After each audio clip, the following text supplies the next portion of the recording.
Ընդհանուր առմամբ ձեր աշխատանքի տեմպը իրապես լավն է, այսինքն փետրվար ամսվա կեսերին մենք մեծ ծավալի աշխատանք ենք տեսնում, նաև խնդիրներն են իհարկե մեծ ծավալի, որոշակի նույնիսկ ավելի հրատապլուծումներ են պահանջում, բայց այնուամենայնիվ մենք որոշակի խնդիրներ արձանագրել ենք վարչական շրջաններում, ինչ որ տեղեր ունեցել ենք լավ արդյունքներ, ինչ որ տեղեր այնուամենայնիվ հարցեր առաջացել են։ Բիտումի հետ կապված պատմությունը ինչ էր վերջը։ Պարոն քաղաքապետ, մեր մոտ դեպք է տեղի ունեցել Վարդանանց փողոցի վրա եւ այլ փոքր մասշտաբի կրկին դեպքեր ունենք, որոնք ուղղակի չեն Facebook-ում չեն հայտնվել, որոնք մենք գրանցում ենք, այսինքն մեր պատասխանատու ինժեներները, որոնք այդտեղ են եւ գրանցվել են, որոնք միանշանակ են ապրելու։ Ձեր պատասխանատու ինժեներները հասկացանք, բայց նորքի պատասխանատու ինժեներները ուր էին, որ առանց բիտում ասֆալտ էին լցնում, պարոն Սևոյան։ Պարոն քաղաքապետ, իրանք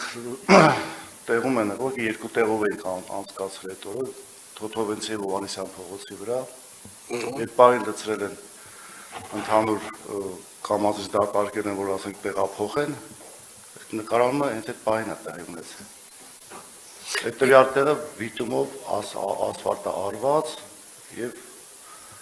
վերածա պատշաճ կարգի։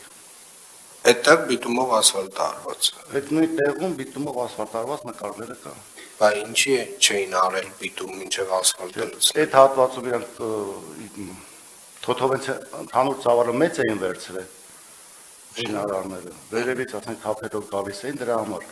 Չէ հասել են այդ հատվածը նկարանը տեղի ունեցել։ Նստում է նկարանումը տեղի չի ունեցել, տեղի է ունեցել անվերահսկելի հայկական հին շինարարական մեթոդներով աշխատանք եւ Բալահովիտ 1 ընկերությունը Բալահովիտ 1 ընկերությունը թող մի հատ իրան կարգի բերի։ Չէ, պարոն Սերգոյան, հրավիրել պետք չի, պետք է մարդ դնել հետները, որովհետև երբ որ չկա վերահսկողություն, պարզվում է աշխատանքը ով ոնց կարա ինչ-որ մի բան պակաս անելու է,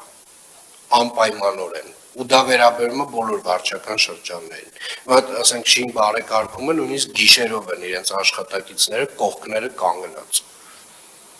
օրը ցերեկով չա նշանակում, ասենք մի մարդ չունեք, գնա կողքները կանգնի տենա ինչ են անում, կամ լավ ասենք որ դառնա էլի, ասենք բիտումի վրա 2 կոպեկ ավել փող, ասենք վաղը չեն ունենա այլևս պատվեր, իրանք գիտակցում են դա։